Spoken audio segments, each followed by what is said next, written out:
Si Em ay isang batang ipinanganak sa matinding kahirapan, payat, gutom, at isinumpa ng batong Diyos na may kapangyarihang kayang wasakin ang buong mundo. Sa kasamaang palad, napatay niya ang kanyang ina bago pa man siya tuluyang maisilang. Lumipas ang mga taon, madalas siyang tuksohin at saktan ng ibang mga bata. Maging ang kanyang ama ay nabubuhay sa pagsisisi dahil sa paniniwalang isang halimaw ang kanyang anak. Ngunit nang minsang tangkain ng mga bata na patayin siya, biglang nagising ang kapangyarihan ng Diyos ng lupa sa kanyang katawan. At sa isang iglap, lahat ng batang iyon ay nasawi. Dahil dito, itinuring siyang isang sumpa ng mga taga-Nayon. Pinalayas siya at ikinadina sa isang malaking bato, doon ginugol ang halos buong buhay niya. Nabubuhay lamang siya sa kung anumang hayop ang kaya niyang hulihin at kainin. Hanggang sa isang araw, nakita niya ang pinakamagandang babae sa buong mundo, si Cory. Siya ang unang nilalang sa loob ng 3,000 taon na nagpakita ng kabaitan kay binigyan niya ito ng pagkain at bago siya umalis, ulong, itago natin ito sa ating dalawa lang. Hindi napigilan ni Em ang mapaluha, iyon ang unang beses na may nagpakita sa kanya ng kabutihan. Sa mga sumunod na buwan, natutunan ni Cory kung paano lutuin ang anumang gusto ni Em unti-unti, naging tanging kaibigan siya ni Em ang liwanag sa madilim niyang mundo. Sa paglipas ng mga taon, nagsimulang magbago ang katawan ni Em, tila nagagamot na niya ang sumpa. Ngunit nang dumating ang matinding tagtuyot at nagdulot ito ng gutom sa buong nayon. Sinisi ng mga nakatatanda si Em, iniisip nilang siya ang dahilan kung bakit nawawala ang sigla ng lupa. Nangako silang papatayin siya. Ngunit hinarang sila ni Cory at ipinagtanggol si Em, ipinagsigawan niyang hindi ito halimaw. Ngunit tila sinapian ng kasamaan ng mga nakatatanda, sabay nilang pinagpalo sina Cory at Em. Pilit ipinagtanggol ni Em ang kanyang kaibigan, ngunit isang matandang bruha ang lumitaw mula sa karamihan at sinaksak si Cory sa likod, agad niya itong napatay. Sa pagkakita ni Em sa bangkay ng tanging taong nagmahal at nagtiwala sa kanya, pumutok ang kapangyarihan ng batong Diyos sa kanyang katawan. Naputol niya ang mga tanikalang humawak sa kanya sa loob ng maraming taon at pinaslang ang bruha gamit ang parehong batong ginamit upang atali siya. Bago pa siya makapag-isip, nawasak na ang buong nayon. Ngunit kahit ganoon, hindi na maibabalik si Cory. Sa sobrang lungkot at pagsisisi na hindi niya nasabi kung gaano niya ito kamahal, inalay niya sa kanya ang bulaklak na tumubo sa kanyang braso. Mula sa dugo ng mga nasawi, sumibol ang dagat ng pulang equinox flowers. Dahil sa mahiwagang kapangyarihan ng mga ito, nahati ang kaluluwa ni Em at inilipat sa bagong katawan. Doon siya ginaising ng isang misteryosang mainit at makapangyarihang Diyosa na nagbukas ng kanyang ipinagbabawal na kapangyarihang kayang wasakin ang buong mundo. Pagkalipas ng 4 na bilyong taon, muling isinilang si Em bilang isang taong ordinaryo, mahina, talunan, at tila isinumpa pa rin ng tadhana. Mayroon siyang bagong mga magulang, ngunit tulad ng dati, inabuso siya at pinahirapan. Hanggang sa isang araw, muling nagising ang kanyang kapangyarihan at sa galit, napatay niya ang kanyang mga magulang at nilustay ang lahat ng kanilang ipon. Ngunit sa kabila ng lahat ng ito, may isang bagay na hindi pa rin niya natutunan kung paano makipag-usap o magmahal ng totoo. Sa mundong puno ng pagkadismaya, nananatili siyang bilanggo ng sarili niyang sumpa. May isang binatang nagngangalang Asahi, isang ordinaryong estudyante na hirap sa buhay. Dahil sa sobrang tipid, madalas na lang siyang kumain ng instant ramen para lang makaraos sa gutom. Pero isang araw, habang nagluluto siya ng ramen, biglang nagbukas ang isang rift sa pagitan ng espasyo at oras. Mula roon, bumaba ang isang napakaliwanag na nilalang, ang Diyosa ng rift, na nagpakilalang si Dora. Gulat na gulat si Asahi sa kanyang pagdating, ngunit agad siyang nagbago ng anyo mula sa anyong Diyosa patungo sa isang mas maliit, mas nakakatuwang anyo. Isa akong Diyosa mula sa sinaunang panahon, sabi ni Dora. Ikaw ang huling tagapagmana ng kapangyarihan ng 12 Diyos. Kaya mula ngayon, ikaw ang aking piniling summoner. Hindi makapaniwala si Asahi. Sinubukan pa niyang iwasan si Dora, kahit saan siya magtago, palagi itong sumusulpot. Kahit habang nagbibisikleta papunta sa klase, bigla na lang siyang lilito sa tabi niya, masiglang nagsasabi, pwede kong tuparin lahat ng hiling mo, Master. Pero dahil sa kalituhan at inis, minsan ay natataranta si Asahi, lalo na nang isipin niyang siya lang ang nakakakita kay Dora. Sa klase, bigla siyang sumigaw. Napagkamalan tuloy siyang baliw ng mga kaklase at pinagalitan pa ng guro. Habang tuloy-tuloy ang gulo, napagtanto ni Asahi na siya nga lang ang nakakakita kay Dora. Sinubukan niyang umiwas, pero kahit anong gawin niya, palaging sumusunod ang Diyosa. Hanggang sa isang araw, may lumapit na kaklase niyang babae, namumula ang pisngi at may dalang liham, isang love letter. Ngunit bago pa man niya matanggap ito, sumulpot si Dora mula sa kanyang bag at nagsabing, yan na ang pagkakataon mo. Master. Dahil sa sobrang kaba at gulat, nasigawan ni Asahi si Dora, kaya tumakbo palayo ang babae, luhaan. Doon niya na-realize kung gaano kagulo ang buhay niya simula nang dumating ang Diyosa. Ilang oras ang lumipas, lumapit si Asahi kay Dora dala ang isang kahon ng mga pagkain bilang alok ng kapayapaan. Ngunit umiiyak si Dora, sinabing kapag tinanggihan siya ng kanyang piniling summoner, wala na siyang dahilan para manatili sa mundo. Bago siya tuluyang maglaho, humiling si Dora ng isa pang pagkakataon, isang huling paglalakad lang, Asahi. Gusto kong makasama ka kahit sandali. Habang magkasamang naglalakad sa ilalim ng dapit hapon, hinawakan ni Dora ang kamay ni Asahi at binahagi sa kanya ang lihim na enerhiya ng mga Diyos. Sa isang iglap, nagbago ang lahat sa paningin ni Asahi, nakita niya ang mga liwanag na bumabalot sa bawat tao sa paligid at ang totoo tungkol sa kanilang mundo. Lahat ng tao, sabi ni Dora, ay may kakayahang maging isang summoner. Pero ikaw, Asahi, ikaw ang huling isinilang. Nasa iyo ang kapangyarihan ng 12 Diyos, ang kakayahang iligtas o wasakin ang buong mundo. Mula sa loob ng mahiwagang puno, lumitaw ang isang pusa na nagngangalang Meow. Tila isa siyang nilalang mula sa ibang dimensyon at agad siyang kinausap ni Dora, ang Diyos ang lumabas mula sa rift. Handa ka bang baguhin ang kapalaran ng Sansinukob? Tanong ni Dora kay Asahi. Sumama ka sa akin, maging isang summoner. At tuklasin natin ang bagong mundo. Dahan-daang iniunat ni Asahi ang kanyang kamay. Pagdampi nito sa kamay ni Dora, nagliwanag ang paligid, nagsanib ang kanilang mga daliri, at isang bantay selyo ng kontrata ang nabuo sa pagitan nila. Sa isang iglap, tila nagbago ang bigat ng mundo, at lumutang sila sa gitna ng hangin. Ngayon, tapos na ang kontrata. Sabi ni Dora na may mapanuksong ngiti. Hindi mo na ako matatakasan kahit kailan. Ngunit sa halip na mainis, ngumiti si Asahi. Ayos lang. Dahil ngayon, kailangan mo nang sumunod sa bawat utos ko, di ba? Sa halip na magalit, ngumiti si Dora. Tumalon siya sa likod ni Asahi at biglang pumutok ang mga pakpak ng liwanag mula sa kanyang likuran. Sa isang kisap mata, lumipad sila sa ibabaw ng lungsod. Habang tinatangay ng hangin, hindi makapaniwala si Asahi sa tanawin, napakaganda ng mundo mula sa itaas. Ngunit nang magsimulang manghina si Dora dahil sa pagod, halos sumalpok sila sa isang gusali bago sila dahan-daang bumagsak sa bubong ng isang bahay. Kinagabihan, habang nagpapahinga sila, nawala bigla ang kuryente sa bahay ni Asahi. Mukhang naputulan na naman tayo ng linya, bulong niya. Hindi pa rin ako nakakabayad simula nung nawala lahat ng pera ko. Ngumiti si Dora. Hayaan mo, ako na ang bahala. Itinaas niya ang kamay, at mula rito'y lumabas ang isang bilog ng enerhiya na umakyat sa langit at pumutok sa libu-libong ilaw. Habang bumabagsak ang mga kumikislap na partikulo, gumaling ang mga sugat at pagod ni Asahi. Diyosa ka nga ba talaga? Tanong niya. Ngumiti si Dora, at unti-unting nagdilim ang paligid. Matagal na panahon na ang nakalipas, sabi niya. 3 milyong taon na ang lumipas mula nang magkaroon ng digmaan sa pagitan ng mga Diyos at mga Titan. Nawasak ang buong mundo. At mula noon, nakulong ako sa gitna ng kawalan, nag-iisa sa dilim. Tahimik si Asahi habang nakikinig. Nakita niya ang lungkot sa mga mata ni Dora, ang bigat ng mga panahong nagdaan. Nilapitan niya ito at dahan-daang tinakpan ng kumot. Ayos lang. Hindi mo na kailangang mag-isa ngayon. Habang natutalag ang Diyosa, tinitigan ni Asahi ang kalangitan.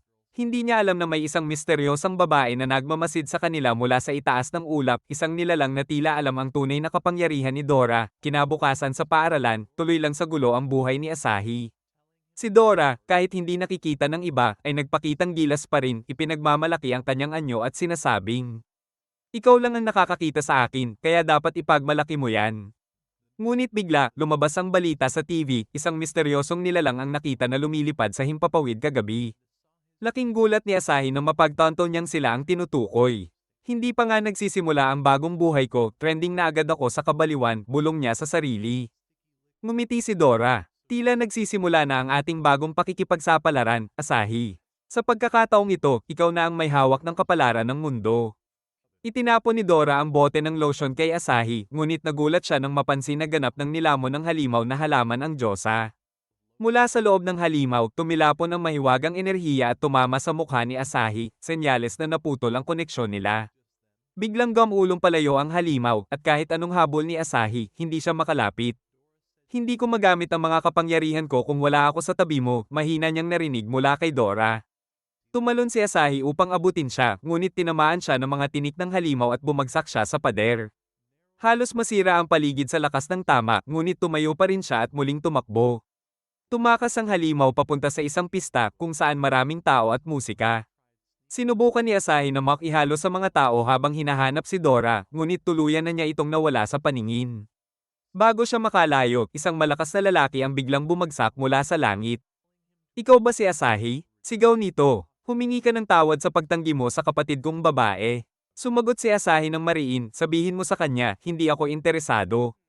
At dali-daling tumakbo palayo. Habang tumatakbo, narinig niyang papahina ng papahina ang boses ni Dora.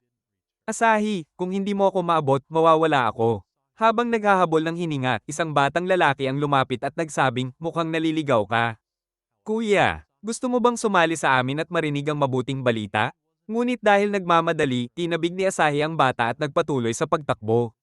Sinundan niya ang tunog na naririnig niya mula sa kontrata nila ni Dora, isang screamo concert sa malapit.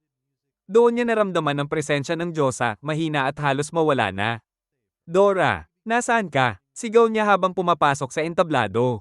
Nakita niya ang halimaw na halaman, nanginginig habang may liwanag na nagmumula sa loob nito. Sa loob, narinig ni Dora ang boses ni Asahi. Sa lakas ng damdamin at determinasyon nito, nagising muli ang kanyang kapangyarihan. Sa isang malakas na pagsabog ng liwanag, napiunit ang mga ugat ng halimaw at nailabas si Dora, pagod ngunit ligtas. Huminga ng malalim si Asahi at tinakpan siya ng balabal. Akala ko hindi na kita makikita ulit, sabi niya. Ngumiti si Dora. Hindi mo ako basta-basta mawawala. Ngunit biglang gumalaw muli ang halimaw at gumapang palayo, papunta sa isang misteryosang babae sa malayo. Nang susugurin sana ito ni Dora, bigla itong naglaho sa hangin. Pinigilan siya ni Asahi. Hindi ngayon. Mapanganib siya, kaya niyang kontrolin ang kanyang summon habang nagtatago. Tumango si Dora, alam niyang totoo iyon. Mula sa malayo, isang matandang lalaki ang nakamasid sa kanila.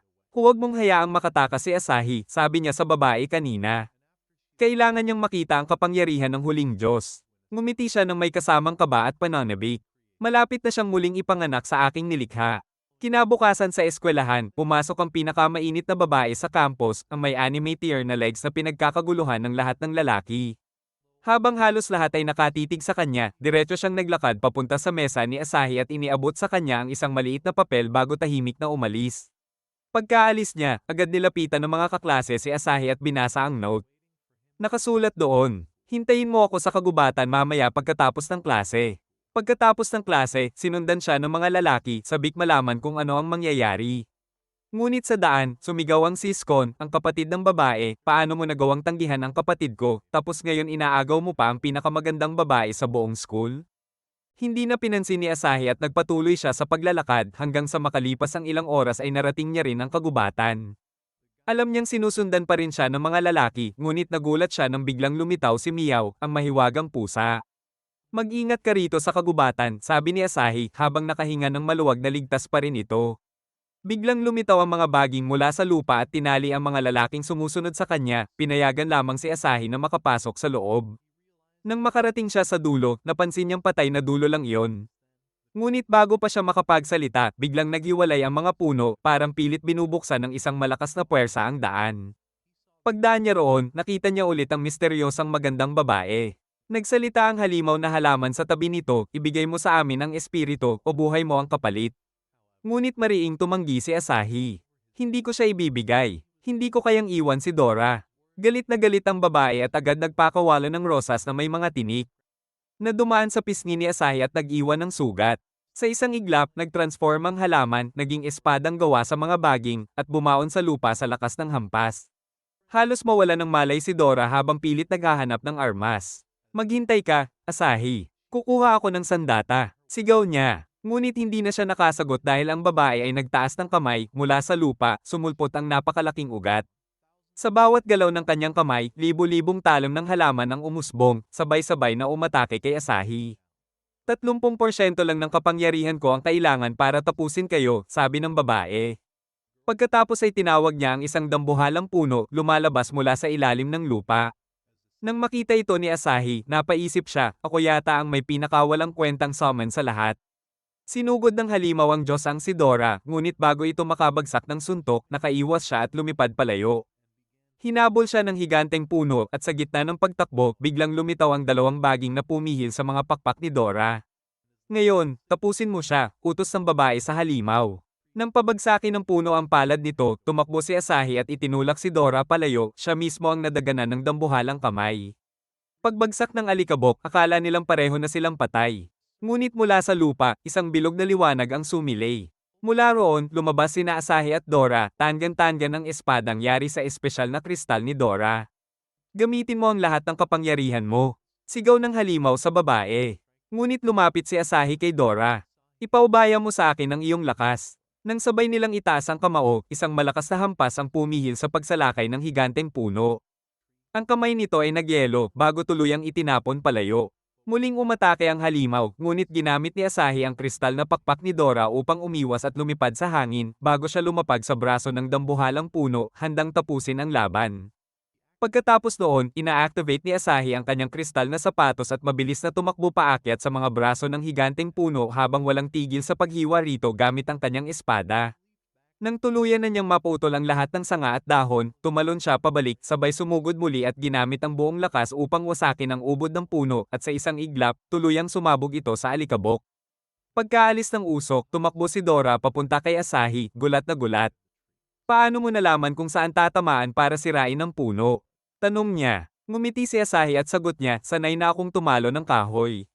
Habang papalapit ang misteryosang babae para tuluyang ipawala ang katawan ng puno, napansin ni Asahi na mas maganda pala siya ng malapitan.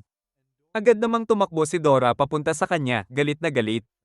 Lumayo ka sa boyfriend ko. Sigaw niya, sabay tangka nitong suntukin ang babae. Ngunit pinrotektahan ni Asahi ang babae, at nagulat si Dora. Bakit mo siya pinagtatanggol? Sigaw nito. Sagot ni Asahi, hindi pa niya ginagamit lahat ng kapangyarihan niya. Kung gusto niya, kaya niya tayong durugin kahit kailan. Bigla namang napagtanto ni Dora na isang hukbo ng mga halimaw na puno ang naghihintay sa paligid, handang umatake. Ngunit nagsalita ang halaman na kasama ng babae, si Asahi lang ang nakapasa sa pagsubok. Sa desperasyon, sinubukan ni Dora na magpakumbaba. Sinasabing baka pwedeng sumama na lang sila sa bahay para kumain. Ngunit sagot ng halaman, hindi kami gutom at dapat durugin ang walang kwentang mukha mo. Ngunit biglang kumalansang ang tiyan ng babae, tanda ng matinding gutom. Dahil doon, kumain silang apat sa hapunan. Habang kumakain, napansin ng halaman na masarap pala magluto si Asahi, at sa bandang huli ay nagsabing, mas mabuti yatang maging magkaibigan na lang tayo. Nang tanungin ni Asahi kung bakit sila inatake noong una, ipinaliwanag ng halaman na sila ang mga tagapangalaga ng lungsod at nagkamali lang sila ng akala na kalaban si Asahi. Iminungkahi pa nito na sumama si Asahi sa kanilang grupo, ngunit pinigilan siya ng babae sa pamamagitan ng pagsubo ng karne sa bibig niya, sabay alis palabas ng bahay. Sinundan siya ni Asahi sa labas, sinusubukan pang magbitiw ng mga pick-up lines, umaasang baka sakaling mapalapit sa kanya.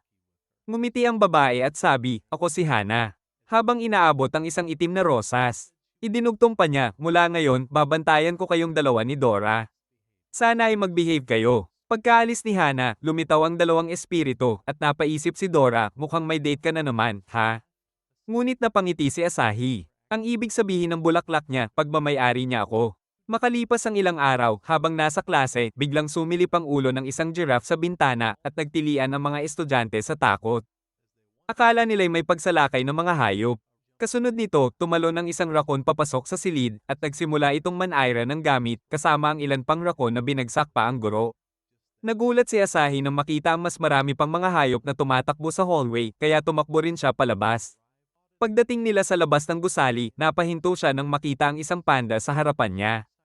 Pagkatapos nitong umiwas, lumabas siya sa gusali at nakita ang buong lungsod sa kaguluhan, puno ng mga hayop na nagwawala sa kalsada. Sa isang basketball court, isang chimpanzee ang sumalo ng bola at nagsimulang maglaro, tumalon, at nakashot sa unang subok, parang si Michael Jordan. Ngunit nang makita ng mga lalaki ang nangyayari, natakot sila at agad na nagsitakbuhan palayo. Kasabay nito, isang hukbo ng mga alpaka ang tumatakbo sa harap ni Asahi habang ang guro ay sumisigaw, mga estudyante. Tumakbo kayo papunta sa gymnasium. Ngunit hinailan ni Dora si Asahi, sabay sabi, hindi ka pwedeng magtago tulad ng ibang duwag. Isa kang summoner. Doon napansin ni Asahi ang lahat ng hayop na nagkakagulo sa lungsod.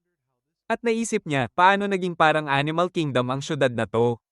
Sa TV, isang reporter ang nag-uulat, sinasabing tumakas daw ang mga hayop mula sa zoo sa downtown, at pinaalalahanan ng lahat na pumunta sa pinakamalapit na evacuation center.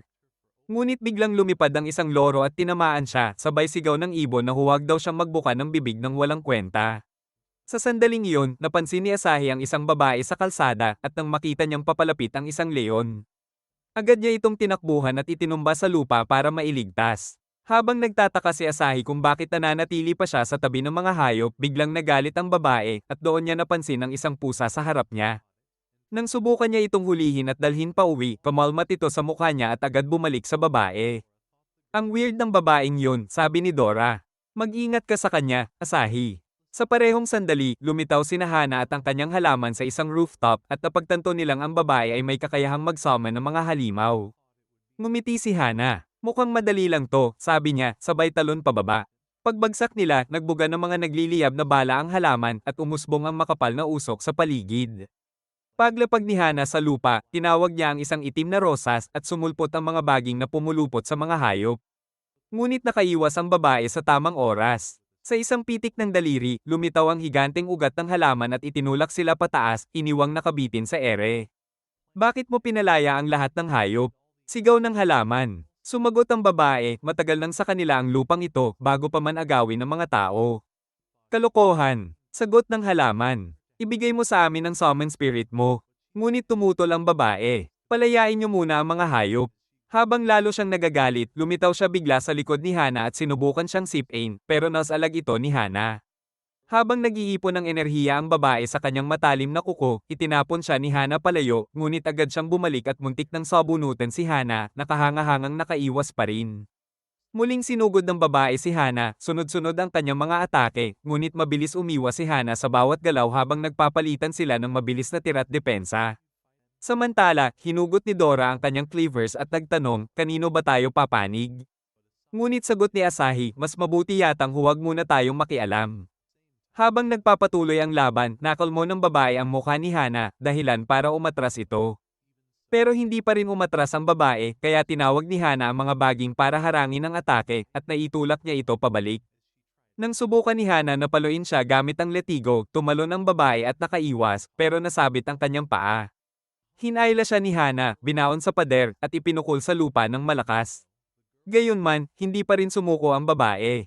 Tumayo siya muli at muling sumugod habang hinahampas siya ni Hana gamit ang kanyang letigo. Habang inya-activate ng babae ang Eyes of Eagles. Biglang bumagal ang galaw ni Hana sa paningin niya at unti-unti siyang lumapit.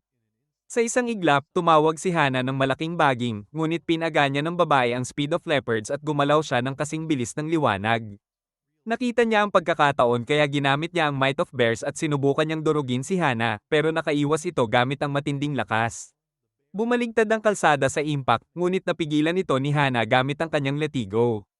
Narinig ni Hana ang boses ng kanyang halaman na sinabing nauubos na ang lakas nito. Kaya tinawag niya ang isang halimaw na puno upang tapusin ang laban. Agad itong sumugod at binagsakan ng mga guho ang oso, pero tumanggi itong sumuko at nagpang-abot sila ng kamay sa matinding sagupaan. Biglang sinibat ng halaman ni Hana ang puno at pinatatag niya ito gamit ang isang mahiwagang orasayon. Pagliwanag ng mga mata nito, tumubo ang karagdagang mga kamay at sunod-sunod na binugbog ang oso bago ito itulak palayo. Bago pa man ito bumagsak, nahuli ng puno ang oso at pinisil ito sa isang matinding yakap hanggang sa maging abo at maghiwa-hiwalay sa daan-daang piraso. Ngunit muling nagtipon ang mga piraso at nabuo ang isang kawan ng mga lobo. Sabay-sabay silang tumalon sa halimaw na puno at kinagat ang mga bahagi nito. Habang pinupunit ng mga lobo ang katawan ng puno, ramdam ni Hana ang sugat nito. Kaya binago niya ang anyo ng puno upang maging matulis na sandata, dahilan para umatras ang mga lobo. Sa isang malakas na ikot, hiniwa ng halimaw ang lahat ng lobo sa maliliit na piraso. Napansin ni Asahi na sugatan ng pusa kaya nag-alala siya. Biglang nagsanib muli ang mga piraso ng lobo at naging isang dambuhalang ahas na agad pumulupot sa puno.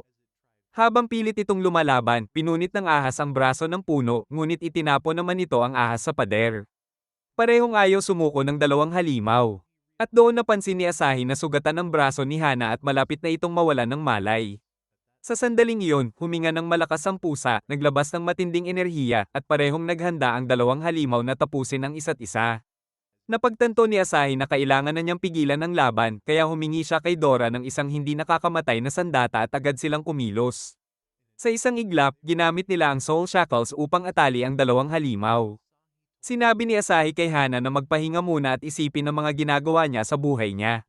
Nang bumalik ang babae sa kanyang anyong tao, sinubukan pa niyang sabihin na hindi pa tapos ang laban, pero sumagot si Asahi na tapos na ang laban nilang kasing walang saysay na mga buhay nila.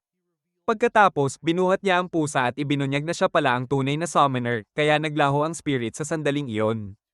Tahimik na nag-isip si Asahi. Na-realize niyang napaka-inutil talaga ni Hana at palagi siyang padalos-dalos nang hindi iniisip ang mga posibilidad bago lumaban.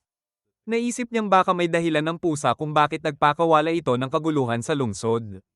Kaya sinimulan niyang gamutin ang sugat nito. Habang ginagawa niya yon, naalala ng pusa kung paano siya unang tinulungan ni Asahi noon nung una siyang natagpuan nito. Sa sakit ng alaala, kinagat niya ang kamay ni Asahi pero tinapos pa rin niya ang paglalagay ng benda. Pagkatapos, ngumiti si Asahi at sinabi, tatawagin na lang kitang Meow. Nang mapansin ni Dora na payapa na si Meow, sinabi niya kay Hana na aalis na sila kasama ang pusa. Ngunit iginiit ng halaman na dapat nilang ibigay agad ang pusa. Hindi pumayag si Asahi at sinabi niyang ibibigay lamang niya ito kapag tuluyan na itong gumaling. Nang tangkain ng halaman na hominin siya, tinutukan ito ni Dora ng kanyang cleaver at nagbanta na puputulan ito tulad ng walang silbing damo. Dahil wala nang ibang magagawa, nagpasya si Hana na umatras. Pinawala niya ang halimaw na puno at tuluyang umalis. Kinagabihan, napagtanto nila na lahat ng mga hayop ay muling nahuli, at ang walang silbing reporter ay mukhang nabundol ng boss. Habang nagtataka si Asahi kung paano naging summoner ang isang pusa, ibinunyag ni Meow na bawat hayop ay may kakayahang maging summoner at na ang kanyang kapatid ang pinakapanalong summoner sa lahat. Gayunman, nalungkot siya nang maalala niyang iniwan siya ng kanyang kapatid ilang taon na ang nakalipas. Sinubukan niyang hanapin ito, ngunit pansamantala niyang nawala ang kakayahang mag-summon matapos masugatan. Sa desperadong paghahanap niya rito, pinalaya niya ang lahat ng hayop sa lungsod sa pag-asang mapapansin siya ng kanyang kapatid. Ngunit tulad ng mukha ni Asahi, nabigo rin ang kanyang plano. Gayunman, sinabi ni Asahi na huwag siyang malungkot. Samantala, isang uwak ang palihim na nagmamasid sa kanila sa labas bago lumipad at sumanib sa milyon pang uwak na nagbunyag ng anyo ng kanyang kapatid. Pagkalipas ng ilang araw, nang buksan ni Asahi ang pinto, nadatnan niya ang grupo ng mga pangit na berdeng nilalang na mukhang mga alien. Habang nagtataka siya kung sino sila, sinabi ng isa na inimbitahan daw sila ni Hana para sa hapunan. Ngunit inakala ni Asahi na siya mismo ang magiging ulam kaya sinubukan niyang isara ang pinto. Gayunman, ipinakita ng mga nilalang ang kanilang mga sandata at napagtanto ni Asahi na wala siyang ibang magagawa. Hindi nagtagal, binuhat siya ng mga ito papunta sa isang helikopter at pagdating nila sa mansyon, sinalubong sila ni Hana. Nabighani sila sa kagandahan ng tahanan na tila isang paraiso. Doon, nakita nila ang isang halimaw na apoy na nag-iihaw ng karne at naisip ni Asahi kung lahat ba sila ay mga summoned spirits. Ngunit sinabi ng halaman na iisa lang ang kanilang summoner. At inimbitahan sila ni Hana sa loob. Sa loob ng bahay, napansin nila ang isang malaking estatwa. Sinabi ng halaman na siya ang unang pinuno ng mga Watchers. Habang umaakyat sila sa hagdan, narinig ni Asahi ang tinig ng kanyang ina at inakala niyang ang estatwa ang nagsasalita sa kanya. Hindi nagtagal, napagtanto niyang nasa ibang mundo na siya at nakita niyang kumakaway sa kanya ang kanyang ina. Ngunit pinigilan siya ni Dora na lumapit at sinabi ng halaman na nag-i-imagine lang siya. Pagkaraan ng ilang sandali, nakarating sila sa isang malaking silid kainan kung saan ipinakilala ng isang matandang lalaki ang kanyang sarili bilang si Harlan, ang lolo ni Hana at pinuno ng angkang Black Rose. Akala ni Dora ay isa lamang siyang ordinaryong matanda, ngunit napasunod sila lahat sa isang kumpas lang ng kanyang kamay at naramdaman ni Asahi ang matinding aura nito. Humingi ng paumanhin si Harlan sa biglaan nilang pagdating at ipinaliwanag niya na ang isang kristal ang pinagmumulan ng lahat ng espiritu, isang nilalang na sabay na Diyos at demonyo. Sa loob ng maraming siglo, nagdigmaan ang mga human summoners dahil sa kristal na iyon, dahilan upang mahati sila sa dalawang grupo, ang Watchers at ang Destroyers. Ang mga Destroyers ay isang mapanirang samahan na nagnanais sakupin ang buong mundo. Habang iniisip ni Harlan kung saang grupo gustong mapabilang ni Asahi, bumoto si Dora para sa Avengers at si Meow naman ay para sa Justice League. Ngunit pinatigil sila ni Asahi at pinaalalahanan na ito ay isang murang Chinese anime na may pangit at walang kwentang bida. Ayaw pumili ng panig ni Asahi at sinubukan niyang ideilan na pinagbabawalan siya ng kanyang mga magulang na sumali sa mga grupo ng matatandang lalaki. Ngunit nagpa siya si Harlan na isiwalat ang buong katotohanan. Ibinunyag niya na iniwan si Asahi ng kanyang mga magulang noong siya ay 5 taong gulang pa lamang at nawala ng walang bakas. Sinabi rin ni Harlan na tinina ni Asahi ang kanyang buhok upang maitago ang tunay niyang pagkakakilanlan. At marahil ay may bigat siyang dinadala sa loob. Ipinaliwanag ni Harlan na hindi aksidente ang kanyang buhay at nagawa niyang i-summon si Dora dahil may espesyal siyang kakayahan sa loob niya. Biglang sinimulang kalkalin ni Dora ang patoka ni Asahi at natagpuan ang kanyang lumang litrato noong bata pa siya. Doon nila napagtanto na totoo ang sinabi ni Harlan na blonde talaga si Asahi noon. Nabigla silang lahat at nagtanong kung paano nalaman ng matanda ang ganoong mga detalye. Makalipas ang ilang minuto, isang higanteng bola ang bumagsak mula sa langit at tumago sa bubong ng mansyon.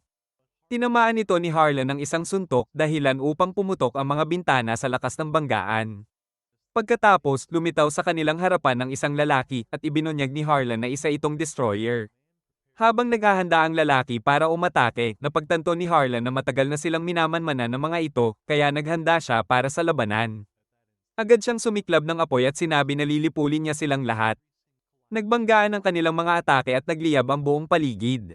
Habang lumilipad ang destroyer para tapusin siya, nakaiwas si Harlan, nagyelo ang braso ng kalaban, at sinuntok ito sa likod bago sinundan ng kidlat na nagpakuryente rito sandali. Ngunit hindi pa rin ito natalo. Naglabas ito ng napakalakas na enerhiya na sumire sa buong mansyon, ngunit nagawang pigilan ni Harlan ang pagsabog. Sinabi niyang hindi naligtas ang lugar at pinayuhan silang umalis agad, umaasang poprotektahan ni Hana si Asahi. Sa sandaling iyon, tumalon ang destroyer upang tapusin si Harlan at sa tindi ng banggaan, natapon palabas ang iba. Ngunit nailigtas sila ni Hana gamit ang kanyang mga baging. Pagtingin nila, tuluyan nang nawasak ang buong mansyon. Sinubukan pa silang balaan ng isang kasambahay na tumakbo. Ngunit bago pa siya makatapos magsalita, isa pang destroyer ang lumitaw at nagsimulang magpaputok ng walang direksyon. Tinamaan niya ang walang kwentang kasambahay at pagkatapos ay binaril ang Hardenero. Habang dinidilaan ng babae ang dulo ng kanyang baril sa kasiyahan, nagpa siya si Hana na tapusin siya. Pinalakas niya ang kanyang baging upang bitagin ito sa lupa, ngunit mabilis na nakasagot ang kalaban at halos tamaan ang mukha ni Hana ng bala. Sinubukan ni Asahi na imungkahi na magtulungan sila sa pakikipaglaban. Ngunit inihagis ng babae ang mga dinamite sa kanila at agad itong sumabog. Nang magising si Asahi, napansin niyang sinusubukan ni Hana na hulihin ang babae, at sa kabilang dako, nakita ng pusa ang kanyang kapatid sa malayo. Kasabay nito, ilang mga alien na nilalang ang nagtangkang tapusin siya, ngunit naghanda siya ng malakas na kidlat at nilipol silang lahat sa isang iglap. Dahil doon, nagpalabas ng apoy ang halimaw na apoy, ngunit pinakawalan ng lalaki ang kanyang mga uwak upang lamunin ito hanggang sa makuha niya ang halimaw at winasak ito ng tuluyan. Pagkatapos ay napansin niya ang pusa at agad itong nagbago ng anyo bilang si Meow. Sinubukan nitong tanungin kung bakit siya umalis, ngunit pinakawalan ng lalaki ang isang napakalakas na uwak na tumago sa kanyang ulo, dahilan upang bumalik siya sa anyong pusa. Sa nakita niyang iyon, galit na sinugod ni Asahi ang lalaki at naghanda ng isang malakas na enerhiya upang wasakin ito. Ngunit biglang lumitaw ang isang mahiwagang nilalang at ginamit ang kapangyarihan nito upang hipnotisen siya na nagpadala sa kanya sa isang misteryosong mundo kung saan muli siyang naging bata. Sa sandaling iyon, lumitaw ang kanyang ina at inakala niyang nagkatotoo ang kanyang panaginip. Gayunman, nabasag ang ilusyon at napagtanto niyang hawak siya ng isang demonyo. Samantala, pilit siyang ginaising ni Dora sa totoong mundo ngunit napagtanto niyang naligaw na ang kaluluwa nito sa ibang dimensyon. Habang nangyayari yon, patuloy na binugbog ni Harlan ang destroyer, tila nilalaro lamang ito na parang walang kwentang bola. Sinuntok niya ito pataas hanggang sa buwan, sinundan ng sunod-sunod na malalakas na suntok bago tuluyang ibinagsak sa lupa. Sa isang iglap, lumitaw siya sa harap nito at nagpalabas ng mga enerhiya, hinihinging sabihin ng kalaban kung saan nagtatago ang kanilang pinuno. Habang nakikita ni Hana na nananalo ang kanyang lolo sa laban, inactivate niya ang Black Rose at muntik ng modorage ng puno ang babae. Ngunit nakatakas ito gamit ang kanyang rocket boats.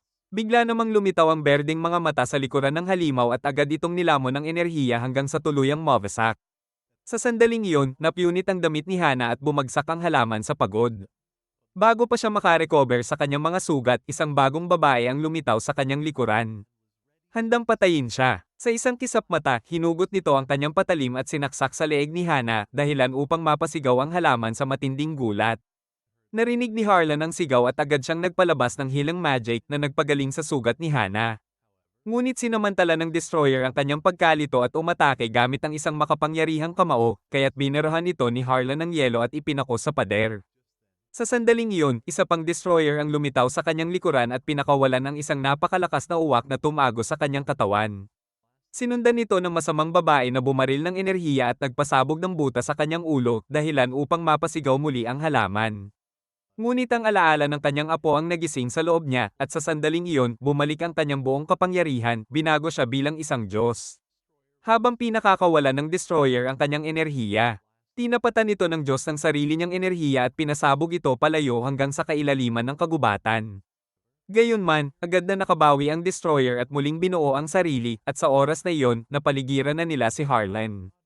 Biglang dumating ang isang bagong lalaki, at sinubukan siyang durugin ng Diyos, ngunit agad siyang tumawag sa Grim Reaper, na nagsimulang sipsipin ang buong espiritu hanggang sa wala nang natira. Hinugot ng Grim Reaper ang pinagmumula ng enerhiya nito, at tuluyang lumabas ang kaluluwa ng Diyos mula sa kanyang katawan.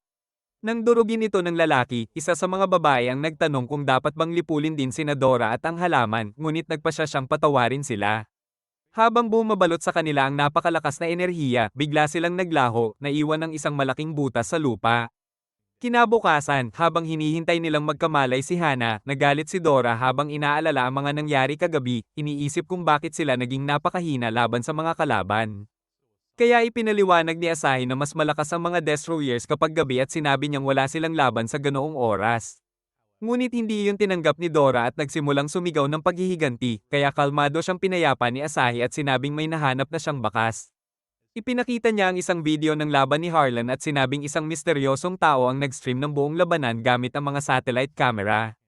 Nang tingnan niya kung sino ito, nadiskubre niyang alam ng babae ang lahat tungkol sa mga summoners, at naisip niyang kung mahahanap nila siya, magkakaroon sila ng kalamangan laban sa mga destroyers. Nang tanungin ni Dora kung paano nila siya mahahanap, ipinakita ni Asahi na may paparating siyang book signing event. Pagkalipas ng ilang oras, habang naghahanda silang makipagkita, sinabi ni Asahi sa halaman na bantayan muna si Hana at nangakong babalik agad. Samantala, sa isang malayong lungsod, biglang pinahinto ng misteryosong babae ang tren gamit ang kanyang aparato at binuksan ang mga pinto nito.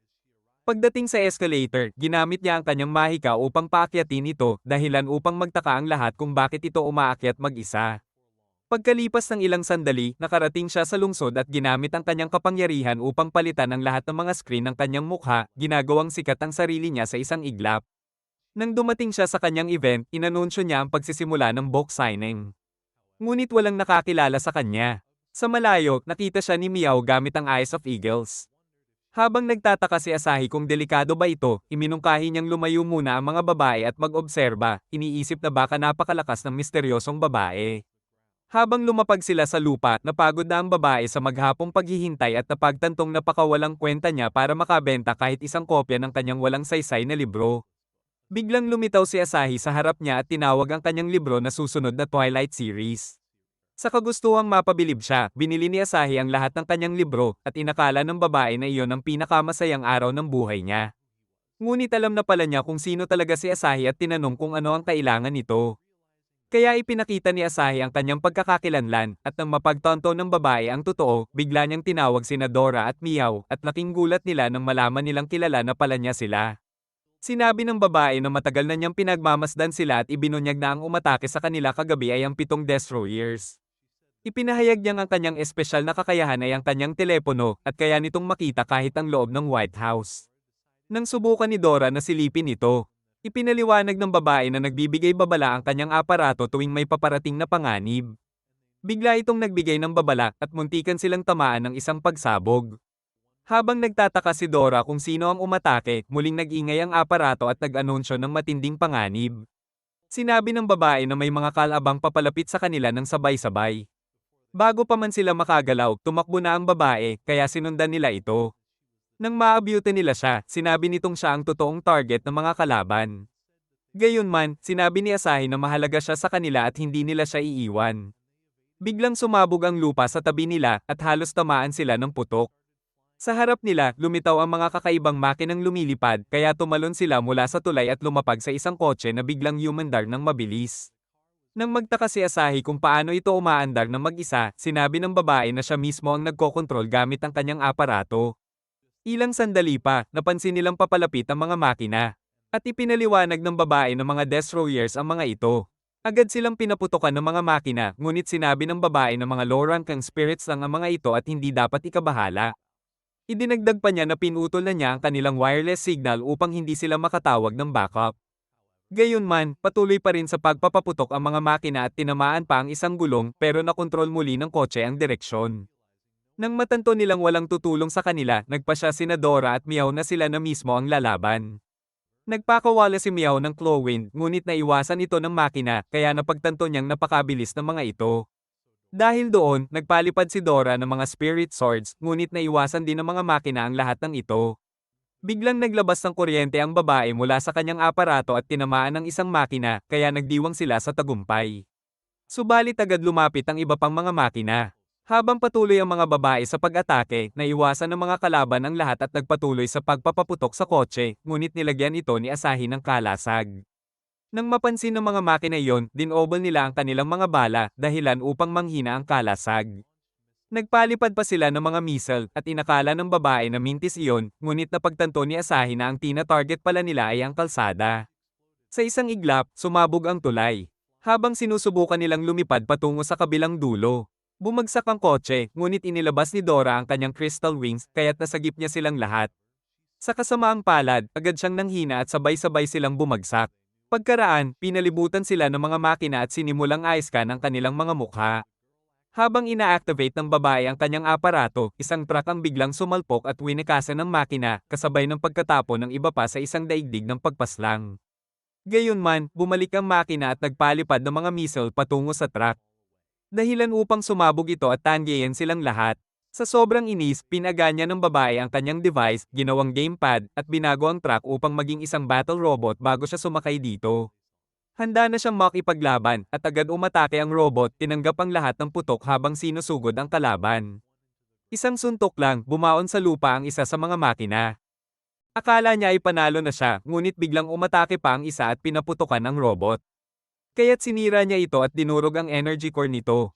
Ang huling makina ay nagtangkang tumakas pero mabilis niya itong sinundan, iniharang ang mga missile, saka ito nahuli at pinulbos sa isang hampas. Namangha ang grupo sa kanyang kakayahan, ngunit napansin niyang may toges ng gasolina sa robot. Ilang saglit lang, sumabog ito, at napalipad siya ng malayo. Nang makita siya ng grupo, doon nila natuklasan na lalaki pala siya. Napagtanto ni Asahi na siya ang pangit at weirdo na nakasalubong niya noon habang hinahanap si Dora. Nang mapansin ni Dora ang wig nito, tinawag niya itong maruming baliw at sinabi ni Meow na mabuti pang magtungo ka na lang sa impyerno. Ngunit si Asahi, sa halip na mainis, ay naisip na magiging kapaki-pakinabang siya, kaya inalok niya itong sumama sa grupo. Tumanggi muna si Stan, sabay sabing ayaw niyang sumali sa grupo ng mga pangit na siraulo. Kinabukasan, habang nasa loob sila ng van ni Stan, ipinakita niya na iyon pala ang kanyang tahanan at lihim na laboratorio. Pero para kay Dora, isa pa rin siyang walang silbing baliw. Habang iniisip ni Asahi kung paano nila matatagpuan ang mga destroyers, ipinakita ni Stan ang mga pagbabago sa espiritual na enerhiya. Ipinakita niya sa screen na ang mga berdeng tuldok ay kumakatawan sa mga hindi pa nagigising na summon spirits nitong nakaraang buwan, habang ang mga pulang tuldok naman ay marka ng mga gawain ng destroyers sa buong syudad. Nang pabilisin ni Stan ang timeline, nakita nilang nilalampaso ng mga destroyers ang mga summon spirits. At napagtanto ni Asahi na kinukuha ng mga destroyers ang kapangyarihan ng mga summoners. Pagkatapos, ipinakita ni Stan ang scan ng mansion ni Harlan noong gabi ng pag-atake. Napansin ni Asahi ang dami ng summon spirits doon at naisip niyang doon pala iniimbak ang mga ito. Lalo siyang nakumbinsi na ang mansion ang tunay na target ng mga destroyers dahil gusto nilang nakawin ang lahat ng espiritu sa loob nito. Habang ipinapakita ni Stan ang isa pang diskubreng file, natuklasan nila na sabay-sabay nagising ang lahat ng summon spirit sa iisang araw. Nang sabihin ni Asahi na si Dora ay nasummon din sa parehong araw, inisip ni Stan na kakaibang espiritu siya at tinanong kung sino ba talaga siya. Ngunit tila natakot si Dora sa mga alaala niya, kaya sinabi ni Stan na manahimik muna siya at na maaaring madiskubre nila ang tunay na nangyari sa mansion. At sa sandaling iyon, huminto ang van sa mismong lugar. Habang pinagmamasdan nila ang lawak ng pagkawasak, pinaganya ni Stan ang recon mode at isang liwanag ang kumalat sa paligid nila upang ayoskan ang buong lugar. Maya-maya, napansin niya ang camera spirit ng pamilya at agad niyang in-access ang memorya nito upang ma-reconstruct ang eksenang naganap. Pagkatapos, ipinakita niya ang isang hologram at ipinaliwanag na ang unang destroyer ay isang Earth Summoner na bumaba mula sa isang portal upang hindi siya agad madiskubre. Bukod pa roon, sigurado si Stan na may isang dimensional summoner na siyang nagbukas ng portal para sa kanya. Sa ikalawang pag-atake, ipinakita niya na ang babae ay isang elemental summoner na gumagamit ng mga baril na may fire element at sinabi niyang halos hindi ito matalo. Nang makita nila si Meow's brother, nagsimulang magtanong si Meow kung na-brainwash ba ito, ngunit ipinaliwanag ni Stan na ang pangalan niya ay Crow, isang animal summoner.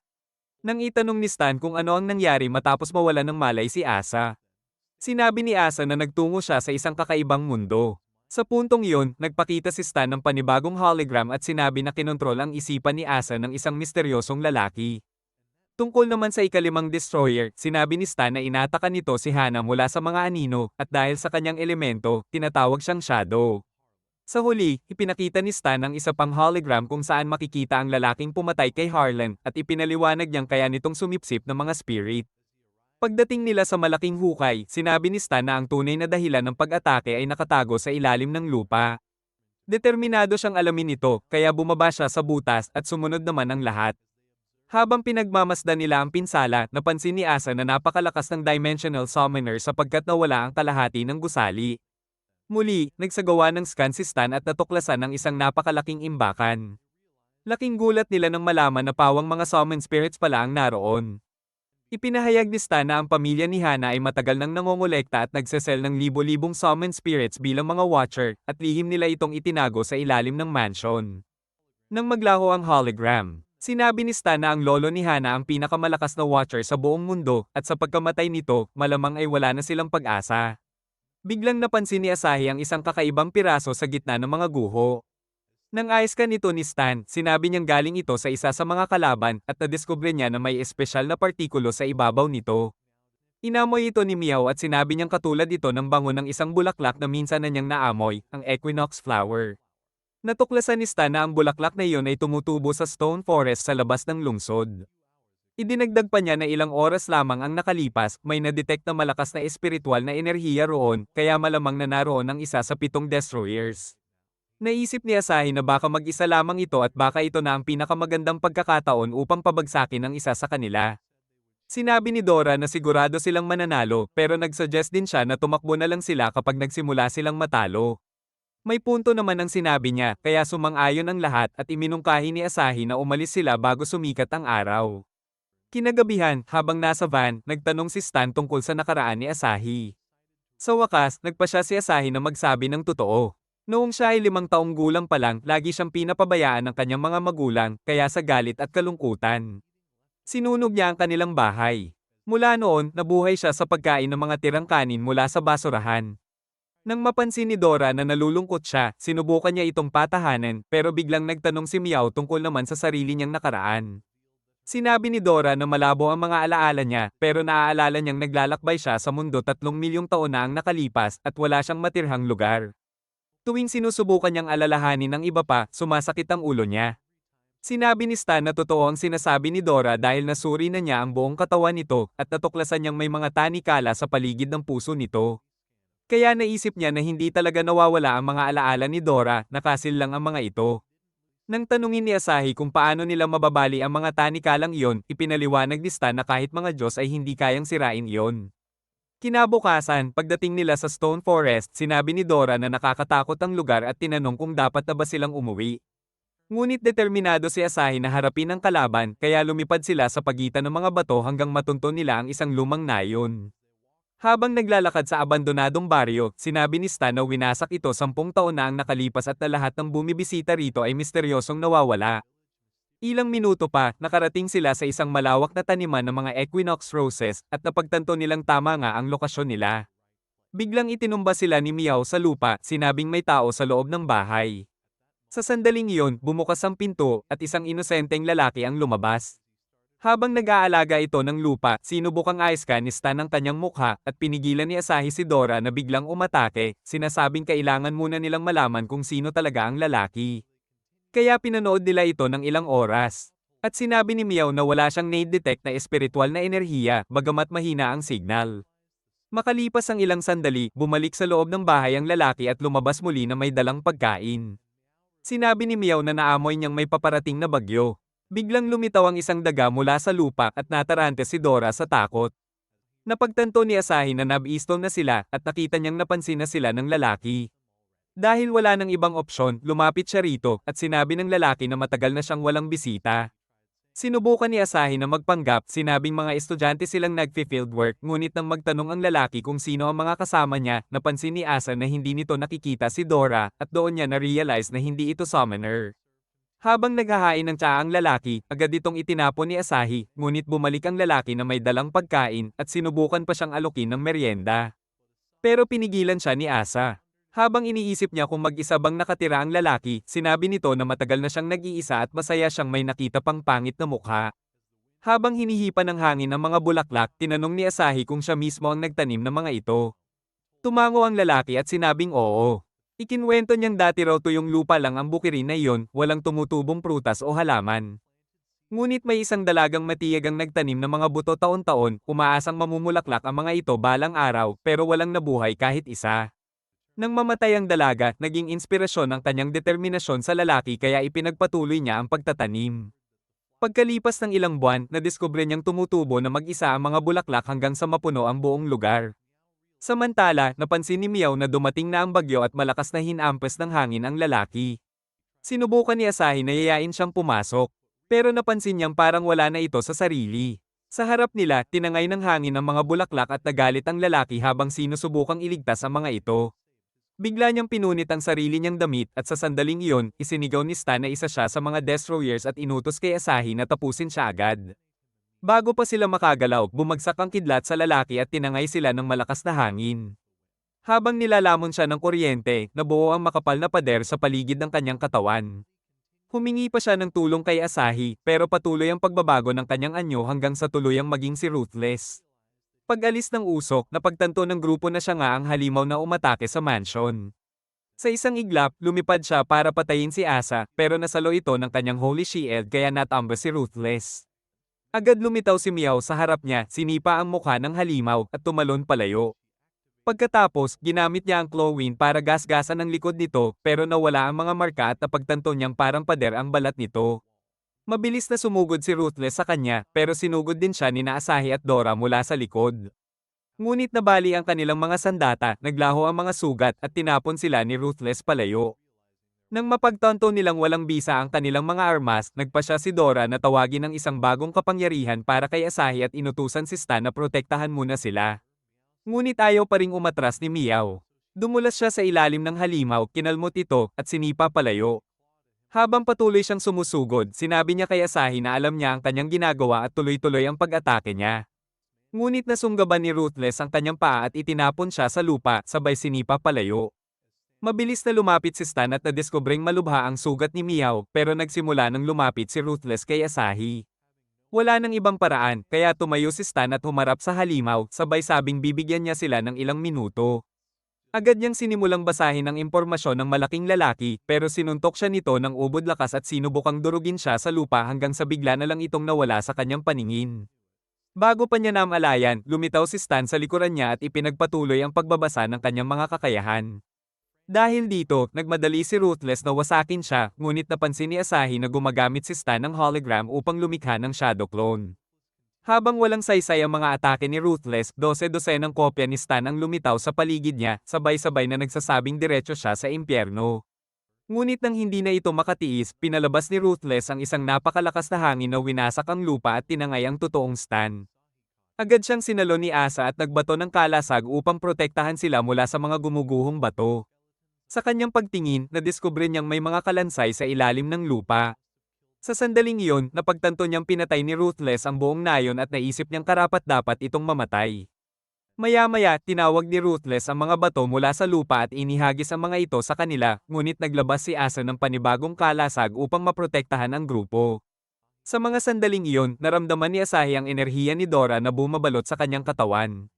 Sinabi ni Dora na ibinabahagi niya rito ang kanyang mga alaala, pati na rin ang mga teknik ng bawat sandata.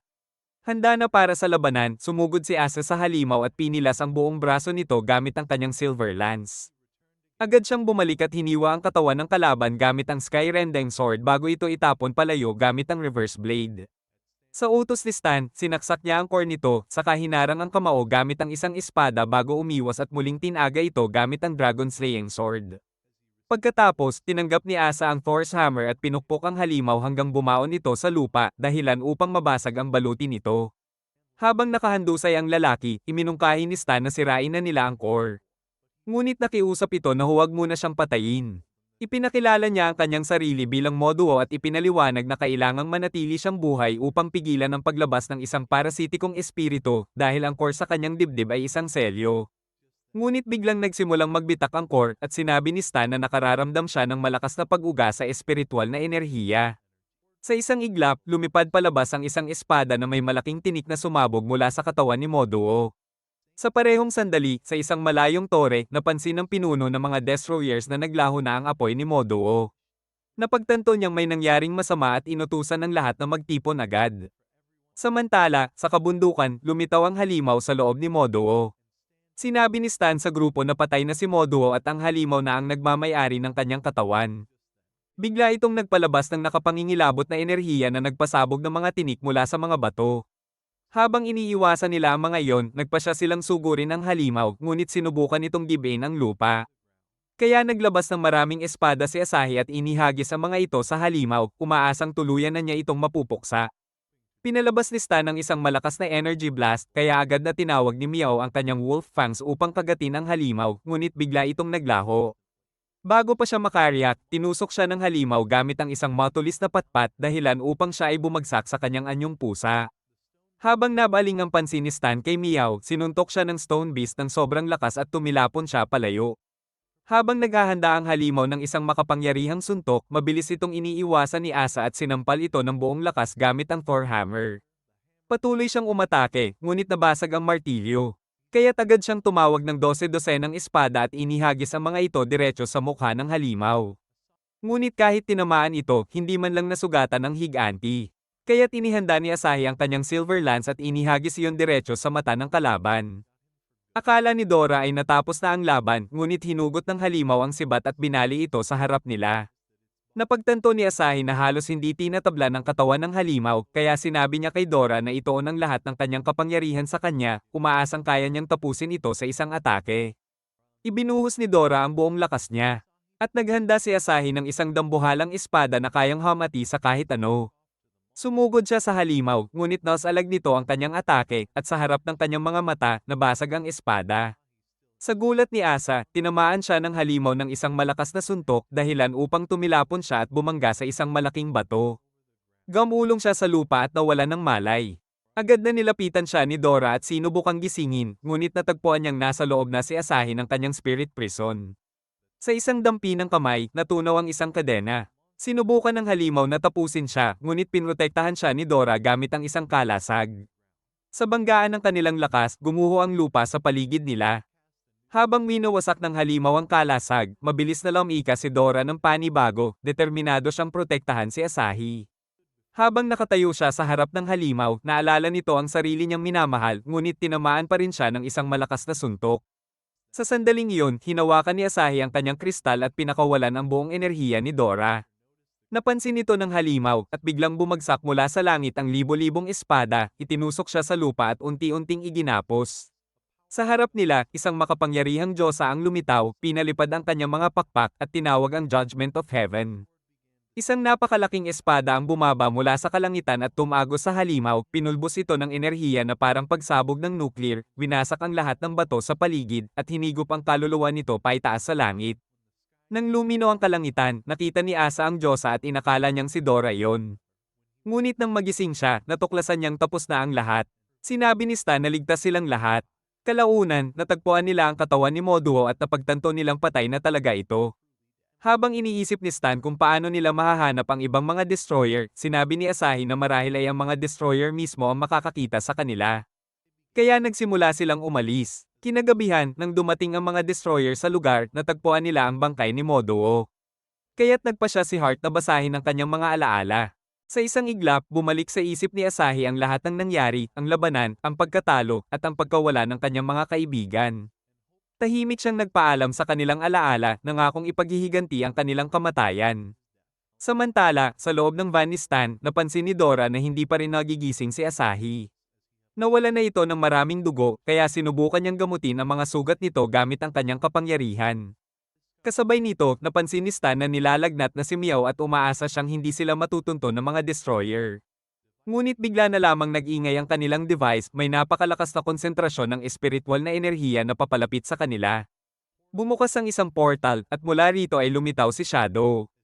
Sa isang iglap, ginamit niya ang Shadow Blade, at hinati nito sa dalawa ang van.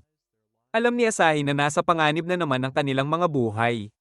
Ilang sandali pa, lumitaw si Crow mula sa isa pang portal at nagpakawalan ng apoy na halos punitin ang kanilang mga katawan. Sumabog ang van, at nagtalsikan sila sa ere. Bago pa sila makabawi, lumitaw si Flame sa kanilang likuran at walang pag-aatubiling pinaslang sina Stan at Meow. Nang bumagsak si Asahi sa lupa, namalayan niyang wala na ang kanyang mga kaibigan at nakatayo sa harap niya ang lahat ng Destroyers. Tinawag siya ni Heart na isang walang silbing pagkabigo at sinabing itira na lang niya ang kanyang huling salita para sa demonyo. Pagkatapos noon, ginamit ni Space ang kanyang makapangyarihang mahika, hinati si Asahi sa maliliit na piraso. Hanggang sa tuluyang humiwalay ang kanyang kaluluwa sa katawan. Pagmulat niya, natagpuan niya ang sarili sa isang kakaibang dimensyon. Sa harap niya ay isang lalaking nakabalabal na nagsabing siya ay nasa pagitan ng space-time at napatay na siya sa totoong mundo. Ibinunyag ng lalaki na pinatay na rin ang lahat ng kanyang mga kaibigan. Nagalit si Asahi at sinisi ang sarili sa pagiging mahina at walang silbi, ngunit inalok siya ng lalaki ng isang pagkakataon, 3 minuto para makabalik sa nakaraan. Sinabi nitong ito ang paraan niya ng paghingi ng tawad sa pagkukulang niya bilang ama. Nang alisin niya ang balabal, nakilala ni Asahi na ito ang kanyang ama na nagsabing matagal na niya itong pinatawad sa pagsunog ng kanilang bahay noon. Pinanggakwan siya nitong magkikita silang muli sa Demon Furnace. Pagdilat ni Asahi, nagising siyang muli sa loob ng van. Habang ginagamot siya ni Dora, sinabi niyang malapit nang dumating ang mga destroyer. Ilang minuto pa, muling lumabas si Shadow mula sa portal at ginamit ang Shadow Blade para hatiin ang van, ngunit natuklasan niyang walang laman ito. Napagtanto niyang ito'y isang patibong at sa sandaling iyon ay sumabog ang paligid.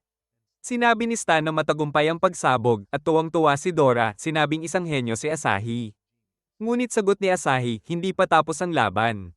Kailangan nilang iligtas si Hana agad. Sumang-ayon si Stan at pinaandar ang nitro boost ng van para pabilisin ang takas. Makalipas ang ilang minuto, nakarating sila sa bahay ni Asahi ngunit wala na si Hana. Habang nagtataka si Dora kung nadakip na siya, natagpuan ni Asahi ang isang liham at napagtanto niyang si Hana mismo ang kusang umalis. Pagbalik nila sa labas, inabisuhan sila ni Stan na papalapit na ang mga destroyer at agad nitong ipinatawag ang helicopter ng pamilya ni Hana upang makatakas sila. Sa loob ng helicopter, napagpasyahan ni Asahi na basahin ang liham ni Hana at natuklasan niyang patungo ito sa Demon Furnace. Pagkarinig nito, sinabi ni Meow na nasa isang malayong isla ito, at ipinaliwanag ni Stan na iyon ay isang banal na lugar ng pagsasanay kung saan tanging ang mga nakapasa sa pagsubok ang nagiging ganap na summoner. Ayon sa mga alamat, mayroong misteryosong espiritual na enerhiya sa pinakailalim ng Demon Furnace, isang puwersang nagbibigay kakayahan sa sinumang makuha ito na makita ang nakaraan at hinaharap. Gayunpaman, aminado si Stan na wala siyang ideya kung nasaan ang isla, kaya inisip niyang wala na silang pag-asa itong mahanap. Ngunit bigla na lang napansin ni Asahi ang mga coordinates na nakasulat sa liham at doon napagtanto ni Stan na yun mismo ang lokasyon ng Demon Furnace. Wala nang ibang pagpipilian. Nagsimula silang lumipad patungo roon. Makalipas ang ilang oras, narating nila ang supernatural border at bumungad sa kanila ang isang napakalakas na bagyo. Ipinaliwanag ni Stan na nakatago ang isla sa likod ng unos na iyon at tinawag ang bahagi ng karagatang iyon na Sea of Death dahil bawat eroplanong pumapasok doon ay hindi na muling nakikita. Habang papasok sila sa gitna ng bagyo, nag-alinlangan silang makaligtas, ngunit sinabing ni Dora na marahil ay ito na ang wakas ng kanilang walang silbing mga buhay. Ilang sandali pa, nalampasan nila ang unos at biglang nakakita ng liwanag, nakatakas sila at nasalayan ang isla sa kanilang harapan. Ngunit bago pa sila makalapag, nakaramdam si Asahi ng kakaibang presensya. Sa isang iglap, lumitaw si Shadow sa kanyang likuran at tinangkang tapusin siya gamit ang Shadow Blade, ngunit agad siyang nagtayo ng Holy Shield. Ang lakas ng banggaan ay nagdulot ng pagsabog sa helicopter. Habang nahuhulog sila, muling umatake si Shadow, ngunit nakailag si Asahi. Kagad namang inactivate ni Stan ang kanyang gamepad at ginamit ito upang ipagsama ang mga sirang piraso ng helicopter, binuo itong muli bilang isang robot upang iligtas sila. Habang naghahanda sa labanan, ginamit ni Asahi ang Mystic Cannon at sabay-sabay na umatake ang mga babae, ngunit biglang naglaho si Shadow. Ilang sandali pa, binalaan sila ni Meow tungkol sa bagong kalaban, si Flame, na agad nagpaulan ng mga atake. Lumaban ang mga babae, ngunit mabilis si Flame at patuloy sa pag-atake hanggang halos mawasak ang robot. Sa sandaling iyon, lumipad patungo sa kanila si Crow, kaya binaril siya ni Asahi gamit ang Mystic Cannon. Pagputok nito, bumagsak ang mga Flaming Crow sa robot, dahilan upang bumagsak ito patungo sa isla. Paglapag nila, naroon na ang mga Destroyers at napagtanto nilang wala na silang takas. Ngunit bigla silang iniligtas ng isang babae na dumating at idinikit sa kanila ang mga sticker, sabay sabing nilabag nila ang mga batas ng isla. Ipinakilala niya ang sarili bilang Bonnie at binalaan silang iyon na ang huling pagkakataon nila. Nang batang patayin siya ni Flame, sinabi ni Bonnie na buksan nito ang mga mata at tanggapin na hindi ito pelikulang gawa sa Hollywood. Ipinaalala niyang naroroon sila sa Demon Furnace at na tanging sa loob lamang ng arena pinapayagan ang pagpatay. Nagalit si Shadow at tinangkang salakayin si Bonnie, ngunit pinigilan siya ni Hart na minsang lumahok na rin sa mga pagsubok ng isla noon. Habang nagpa siya si Asahi na umalis, bigla na lamang silang naglaho at napagtanto ng grupo na maswerte silang nakaligtas. Sa sandaling iyon, opisyal silang tinanggap ni Bonnie sa isla at sinabing umaasa siyang makikita silang muli sa arena. Tinangka ni Asahi na magtanong sa kanya, ngunit bigla itong naglaho, kaya't nagsimula silang habulin siya. Makalipas ang ilang oras ng paglalakad, napagod silang lahat at nagtanong kung mararating pa nila ang bayan. Ngunit biglang may lumitaw na isang lalaki kasama ang isang pangit na halimaw at inalok silang isakay. Ipinakilala niya ang sarili bilang si Richard, isang naglalakbay na mga ngalakal. Dahil sobrang pagod na ang iba, tinanggap ni Asahi ang alok. Habang nakasakay sila sa halimaw, napansin ni Richard na mukha silang mga pulubi, kaya sinabi ni Dora na tumatakas sila mula sa mga destroyers. Upang kalmayan sila, nagsimula si Richard na magpaliwanag. Ayon sa kanya, ang isla ay isang ligtas na kanlungan para sa lahat at walang sino mang maaaring manakit sa kanila dito. Isinalaysay niya na matapos ang mahabang digmaan, nagkaisa ang mga Watchers at Destroyers para sa kapayapaan, at itinayo ng mga sinaunang summoner ang islang ito upang doon lamang ganapin ang lahat ng kanilang mga labanan, sa loob ng arena. Dahil dito, nanatiling tahimik at mapayapa ang isla, at tiniyak ni Richard na ligtas sila rito. Pagdating nila sa bayan, dinala sila ni Richard sa isang pub, at binigyan sila ng berdeng inumin. Ayon kay Dora, masarap at nakakapresko ito, ngunit napansin nilang gumagaling ang kanilang mga sugat. Ipinahayag ni Richard na ito ay mula sa medicinal na bukal sa ilalim ng lupa at napakabihira nito. Humingi pa ng dagdag ang grupo, kaya nag-alok si Richard ng mas marami, iniisip ng mga bag itong walang alam ang mga ito. Ngunit matapos silang uminom, sinabi ng may-ari ng pub na $200,000 ang kanilang utang. Nabigla si Asahi at tinanong kung paano nila yun babayaran. Nag-alok si Richard na siyang magbabayad muna at sinabing babayaran na lamang siya ng grupo sa hinaharap. Habang naglalakad sila sa bayan, ipinahayag ni Richard na ang mga talo sa Demon Furnace ay naninirahan sa lugar na iyon, kaya napagtanto ng grupo ng mga dating summoner pala ang mga taong naroon. Ilang sandali pa, nakarating sila sa isang tindahan at nagpas siyang magpalit ng kasuotan. Si Richard ang nagbayad, ngunit palihim niyang bamulong sa tagapamahala ng tindahan na ihanda ang patibong. Pagsapit ng gabi, narating nila ang Demon Furnace at sinabi ni Dora na parang langit ang itsura nito. Nagsimula silang umakyat patungo sa tuktok at sa gate, sinalubong silang muli ni Bonnie na nag-anunsyo ng pagsisimula ng paligsahan.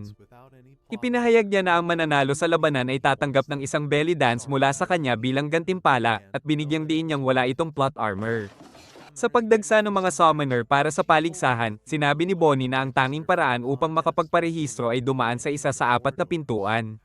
Subalit, nang tangkain ng grupo na pumasok sa unang pinto, hinarang sila ng isang robot na nagsabing kailangan muna nilang magbayad ng $2 milyon bilang registration fee upang makapasok. Habang nagtataka si Asahi kung paano siya, na isang walang-walang estudyante, makakabayad ng ganoong kalaking halaga, binayaran ni Stan ang sarili niyang fee at ipinahayag na ninakaw niya ang pera mula sa bank account ng isang Mexican cartel. Bago pa sila makariyak, may isang matabang lalaki na nagyabang at inutusan silang lumayo, saka nagbayad ng cash ng sarili niyang bayad. Para naman sa ikalawang pinto, tanging mga magagandang babae lang ang maaaring makapasok, kaya nag-transform si Dora sa kanyang magandang anyo at agad na pinayagang pumasok kasama si Asahi. Sinubukan ding magpakaastig ni Miao pero sinabi ng gwardya na mas mabuti pa sanang tinraining niya ang mukha niya kaysa sa pakikipaglaban, kaya napahiya ito. Sa ikatlong pinto, kailangan ng tiyak na antas ng lakas upang makatawid. Nang may isang matabang lalaki na nagpakitang gilas sa paghampas ng kahoy, sinira ni Miao yun gamit ang lakas ng mga oso, kaya siya ay pinapasok na rin. Di nagtagal, dumating si Richard, at nagulat si Asahi kung paano siya nakapasok sa ika-4 na pinto. Ipinaliwanag ni Richard na dahil sa kanyang reputasyon, binigyan siya ng espesyal na pahintulot at ang pinto raw na iyon ay para lamang sa mga sikat o kilalang personalidad. Nang magtanong si Dora kung bakit siya sikat, ngumiti lang si Richard at hindi na binanggit na siya pala ay isang wanted criminal sa iba't ibang bansa. Pagdating nila sa loob, lumitaw si Bonnie at ipinaliwanag na naroon sila ngayon sa Demon Furnace Arena. Ayon sa kanya, ito ay may 100 palapag at ang unang 20 ay para sa mga baguhan. May isang summoner na nagsabing umabot lang siya sa ikalimang palapag at isa pang nagsabing ikatlong palapag lang ang kaya niya. Dito, ibinunyag ni Richard na ito na ang ikalima niyang pagsubok. Ngunit hindi pa siya lumalagpas sa ikasyam na palapag dahilan upang manganga ang lahat. Pagdating nila sa unang checkpoint, ipinaliwanag ni Bonnie na may checkpoint kada 10 palapag at kung magkamali sila, babalik sila sa simula ng pagsubok. Ilang minuto pa, nakarating sila sa isang mararangyang hotel at sinabi ni Bonnie na magpahinga muna sila bago magsimula ang unang elimination round. Pagkasabi niya nito, naglaho siya sa harapan nila. Samantala, naamoy ni Meow ang masarap na pagkain mula sa restaurant kaya't nagmadali silang pumunta roon. Makaraan ng ilang oras, habang naliligo at naglalaro sa bat, napansin nila sa TV na si Hana ay lumalaban na sa kompetisyon at nakarating na sa ika-11 palapag. Siya ngayon ang pinakamaningning na bituin ng paligsahan matapos makahuli ng ilang halimaw gamit ang berdeng orb. Namangha ang grupo at iminungkahi ni Asahi na ibigay nila ang lahat sa laban, umaasang muling magkikita sila kay Hana. Ngunit nang makapasok na sila sa kani-kanilang silid, napangiti si Richard at sa isip niya, sinabi niyang mga walang alam at inutil ang lahat ng kasama niya. Gabing iyon, habang mahimbing na natutulog ang grupo, biglang nagbago ang silid ni Asahi, naging parang kulungan na may mga matinik na bakal na lumalabas mula sa mga pader. Habang palapit ng palapit ang mga dingding, sinubukan ni Asahi buksan ang pinto ngunit nakakandado ito at nadiskubre ni Dora na sarado rin ang mga bintana. Sinubukan ni Dora silang iligtas at tinawag ang kanyang mga cleavers upang gibain ang pinto pero nabali lang ang mga ito. Doon naunawaan ni Asahi na isang malaking patibong ang buong kwarto. Kahit anong armas ang gamitin ni Dora, patuloy pa ring lumalapit ang mga pader. Bago pa sila maipit, may naisip na paraan si Asahi at gamit ang skeleton key. Nagawa nilang buksan ang pinto at makatakas palabas sa huling sandali. Paglabas nila, napagtanto nilang lahat ng silid sa gusali ay may kaparehong patibong, kaya mabilis silang tumakbo upang hanapin si Meow. Biglang may gumapang na berdeng ipis mula sa kwarto nito. Automatikong tinadyakan ni Asahi, ngunit nagulat silang lahat na mag-transform ito pabalik kay Meow. Ipinaliwanag niya na iyon lang ang tanging paraan para makatakas siya. Kasabay nito, isa-isang nakalabas ang ibang summoners mula sa kani-kanilang mga silid hanggang si Stan na lang ang natira. Nang mapansin nila ang pulang likido na kumakalat mula sa kwarto niya, inakala ni Meow na patay na siya at tahimik na nagdasal. Ngunit bigla siyang bumagsak mula sa kisame at ipinaliwanag na nakaligtas siya sa pamamagitan ng pagdaan sa mga bentilasyon. Maya-maya, kumalingaw-ngaw ang isang boses sa loudspeaker, isang nakakatakot na clown ang nagpakilalang boss ng unang palapag. Pagkasabi niya nito, sumabog ang pasilyo. Habang umiilag sina Asahi at Dora sa mga patibong, muntik nang tamaan si Stan. Sinabi ni Dora na tumakbo sila papunta sa lobby at nagsimula silang magmadali. Ngunit naguho ang sahig at isang lalaki ang nahulog sa kumukulong lava. Habang nagpapatuloy sa pagtakbo, biglang bumigay ang lupa at muntik nang mahulog si Stan pero binuksan ni Dora ang kanyang mga pakpak at nasagip siya sa oras. Habang lumilipad, kumapit ang ibang summoners kay Dora at tinulungan naman ni Asahi ang ilan pang naiwan. Sa gitna ng kaguluhan, may mga sumisigaw sa takot habang ang iba naman ay umiilag sa mga bitag ng mabilis at maingat. Nang makita nila ang isang pinto sa dulo, nagduda silang baka isa na namang patibong, ngunit dahil wala ng ibang daan, sinipan ni Asahi ang pinto at sa wakas, nakarating sila sa totoong lobby. Sa gitna ng lugar, lumitaw ang clown boss at binati sila sa pagdaig sa unang pagsubok. Ipinakilala niya ang sarili bilang Ryle, ngunit imbes na matuwa, ininsulto siya ng ibang summoners at tinangkang atakihin. Sa isang iglap, naglabas si Ryle ng malakas na enerhiya at kinadi na silang lahat ng mabibigat na timbang, kaya hindi sila makagalaw, ganap na walang magawa. Pagkatapos, nag-snap si Ryle ng kanyang daliri at lumitaw ang isang malaking treasure chest. Ipinahayag niyang iyon ang gantimpala sa mga nakaligtas sa unang palapag. Nang buksan ng isang summoner ang chest, puro ginto ang laman, habang si Asahi naman ay nakakuha ng mahiwagang saffron ring. Nang matanto ni Meow na nakuha niya ang isang rough diamond na nagkakahalaga ng $1,000,000, ipinakita ni Richard na dala lang ng kanyang malas ang isang pares ng lumang sapatos na magkakaiba. Sinubukan ni Dora na utusan si Stan na buksan ang kanyang kahon pero napansin niyang nagmumuni-muni siya para sa espesyal na regalo. Nang buksan niya ito, may laman itong mga pampasabog. Dong sinabi ni Ryle na iyon ang kanilang totoong gantimpala sa pagtitiis sa unang palapag. Nang i-activate niya ito, naglabas si Asahi ng Holy Shield pero nasira ang lupa at nagsimulang bumagsak sila sa kailaliman. Sa loob ng abyss, biglang lumitaw ang isang kakaibang babae, binati sila sa pangalawang palapag at muntik na silang ma-shock ng husto. Kalaunan, napagtanto nilang ito pala ay si Bonnie, at ipinaliwanag niyang biro lang yon pero sigaw sila sa kanya dahil sa kanyang akto. Sinabi ni Bonnie na siya ang boss ng bagong palapag at ipinaliwanag na ang susunod na trial ay isang race, kaya napagtanto nila na nasa isang malaking racetrack sila. Para sa mga patakaran, sinabi ni Bonnie na ang unang 15 na tatapusin ng 20 laps ang makakapasok sa ikatlong palapag at ma-stream ang karera sa TV. Habang nagpapainit para sa karera, sinabi ni Meow na tiyak siya ang mananalo. Pero inisip ni Dora na may advantage siya. Ngunit napansin nilang handa na ang mga repeat challengers at may sariling mga sasakyan, kaya hindi pala magiging madali ang panalo. Biglang umapoy ang putok mula sa baril ni Bonnie at agad na namuno si Meow, tumakbo gamit ang kanyang cheetah speed. Nang subukan siyang lampasan ng isang squirrel ninja, napagtanto niya na isa ring animal summoner ito. Ilang sandali lang, lumitaw si Dora at Asahi, at lumipad papunta sa finish lane. Habang ang isang wizard ay bumilis sa kanyang witch's broom. Tinangka siyang lampasan ng isang poison master, at ang iba pang mga kalahok ay pilit na humabol. Napansin ni Bonnie ang isang walang kwentang sikat na manga artist at nagtataka siya bakit narito ang useless na tao. Nang mapansin ni Hiro na nadiskubre siya, may dalawang kalahok na humingi ng kanyang autograph pero agad niya silang iniwan at nagsimula mag-draw ng mabilis na linya para mapabilis ang kanyang bilis. Habang nalalagpasan niya ang ibang racers, may isang pangit na kalahok na nagreklamo na cheating siya. Pero sinabi ni Bonnie na ipasok niya ang walang laman niyang ulo sa kanyang puwit. Sa isang iglap, dumaan ang apoy sa kanya at napagtanto niyang si Stan ay sakay sa rocket, humahabol at nalalagpasan ng lahat ng napakabilis. Habang nagtataka si Meow kung paano niya nakuha iyon, ipinakita ni Stan na niloob niya ito mula sa militar. Habang papalapit na sila sa final lap, sinabi ni Asahi sa iba na may maduming plano ang repeat challengers, patayin lahat upang sila na lang ang huling nakatayo.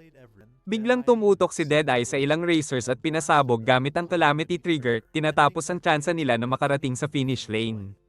Nang ihanda niyang tapusin ang isang pangit na kalahok, lumipad si Dora sa kanyang harapan, kaya ginamit niya ang 6-shot slayer. Habang sinusubukan ni Dora na ice-swerve ang track, napansin nila na umaikot ang mga bala. At na-realize nilang hindi nila ito maiiwasan. Kaya lumipad sila papunta kay Deadeye at pinilit siyang ibalik lahat ng bala. Ngunit, nagpakita ang Poison Master ng kanyang kapangyarihan at naglabas ng mga ulap ng Poison Mist sa mga racers, na nagdulot ng kalituhan sa lahat ng mga kalahok at isa pa nga ang nahulog sa abyss. Dahil desperado na iligtas ang lahat, lumipad si Meow patungo sa kanya at ginamit ang kanyang venomous snake form, pero hindi nagalaw si Poison Master at tinawag ang sarili niyang Air. Biglang lumitaw ang Squirrel Ninja at naglabas ng tornado na sumipsip kay Poison Master parang alikabok. Ngunit, isang ibang baliw naman ang nagsimulang magsagawa ng slash gamit ang kanyang mga espada, handang hiwain ang lahat. Habang may dalawang kalahok na humihingi ng awa, inisip ni Menes na mas mabuti silang mamatay at sinubukang patayin sila, pero dinirekta ni Stan ang kanyang rocket para iligtas sila. Ngunit, pinutol ito ng Menes at bumagsak sa lupa. Habang handa na siyang putulin ang ulo ni Stan, pumihil si Hiro, nagbigay ng lecture tungkol sa buhay at pagkakaibigan na biglang naging mga spell at sunod-sunod na tinamaan ang Knight. Naglagay si Hiro ng spell sa kanya at habang nai-electrocute, ginamit niya ang kanyang ink stroke slash habang nakasakay sa spell. Sa isang iglap, nagkabasag-basa si Knight at natuwa ang grupo na buhay si Stan. Doon, inihayag ni Bonnie na 15 na lamang ang natitirang racers at sinabi na makakapasok silang lahat sa third floor kapag nakatawid sa finish line. Kaya agad silang umalis patungo sa finish line. Samantala, sa Destroyer's base, nagharap sina Flame at Shadow para sa isang labanan, nais patunayan kung sino ang mas mahusay. Habang nag-charge sila, pinigil ni Flame ang slash ni Shadow at muntik na niyang tamaan ang ulo bago mag-shoot ng bullets, pero pumasok si Shadow sa lupa. Habang zigzag ang Shadow, lumitaw siya sa lupa at nagtagpo ang kanilang mga sandata. Biglang nag-summon si Shadow ng Shadow Clones at nag-charge sila kay Flame, pero isa lang ang natira matapos sirain ni Flame. Nang mag-summon siya ng baril, pinaputok niya ito, pinuksa ang mga kalaban isa-isa. Sinubukan ni Shadow na manaktik sa kanya, pero patuloy siyang nag-shoot hanggang umatras si Shadow. Nang makita na sapat na, sumigaw si Space na huminto, at nagtanong si Flame kung bakit hindi pa nila nasusubukan ang Demon Furnace.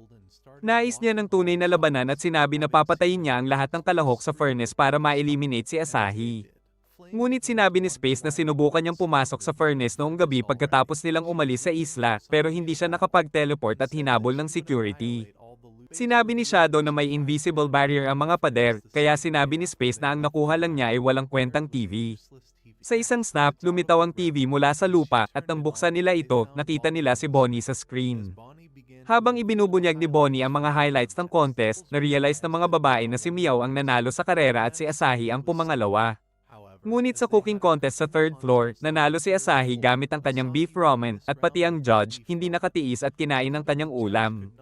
Samantala, nag-improvise si Meow gamit ang kanyang mga prutas, at gumawa si Stan ng robot ice cream. Para sa fourth round, sa karaoke contest, isang metal rockstar ang nagpakitang gilas at halos hindi makagalaw ang lahat sa sobrang ingay niya. Dahil sa nakita nila, pinutok ni Flame ang TV at naisip kung paano nila mapasok ang Demon Furnace. Biglang dumating si Heart at iminungkahi ni Dream na bisitahin ng mga babae ang isla ng ilang araw para sa malinis na hangin. Pumayag si Heart pero ipinakita niya ang isang malakas na halimaw at kahit ang mga babae natakot sa kanya. Sinabi ni Heart na siya ang regalo niya para kay Asahi at inihayag na papatayin niya si Asahi kasama ang lahat ng kaibigan niya. Para sa summary ng trail, nagpunta si Bonnie sa mga elders at sinabi na 92 contestants ang nag-sign up at 15 lamang ang nakarating sa 5th floor dahil sa paggamit ng kapangyarihan ng mga kalahok. Nakakalap ni Bonnie ang libo-libong spiritual energy at nag-teleport papunta sa Demon Furnace na may 100 floors. Pagdating doon, pumasok siya sa isang pinto at nakita ang nakakadena na Diyosa na si Pandora, ang pinagmumulan ng enerhiya para sa lahat ng sleepers. Matagal na siyang natutulog, kaya ini-inject ni Bonnie ang lahat ng nakalap niyang spirit energy sa kanya sa pag-asang madaigising si Pandora at magbubunga ang lahat ng kanilang pagsisikap. Abangan ang susunod na video.